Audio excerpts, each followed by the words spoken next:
Well, we're into the new year, and it couldn't be a more blessed time than what we've shared over this last year. Uh, God's been faithful. There's been ups and downs and trials and tribulation. We've had challenges. Uh, we've watched as some of those that we love have suffered greatly, and yet God has poured out His mercy and His care and compassion. He meets us as He always does.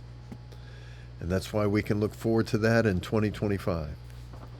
One thing I do want to talk about just briefly today is the most important element that we can teach to others.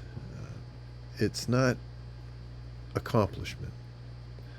It really doesn't matter, as we know, how much you make. Remember in Luke 12, the man that built his barns and had everything he needed, or the rich individual there with Lazarus, compared to Lazarus there in Luke chapter 16.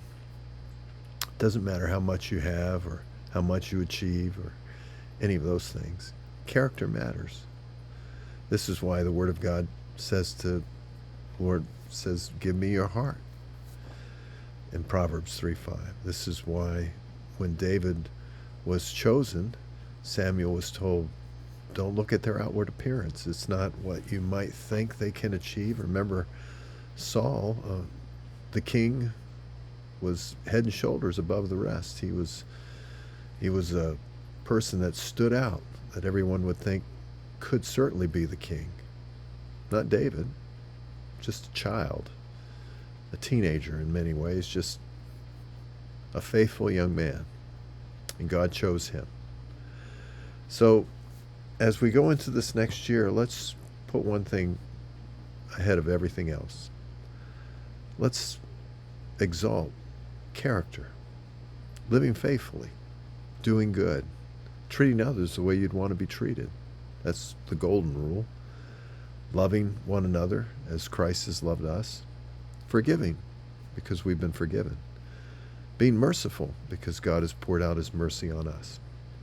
If we can do that, then I think that we can certainly expect that God can use just common people like you and me to reach into the hearts and lives of others. Till next time, friends, God bless you.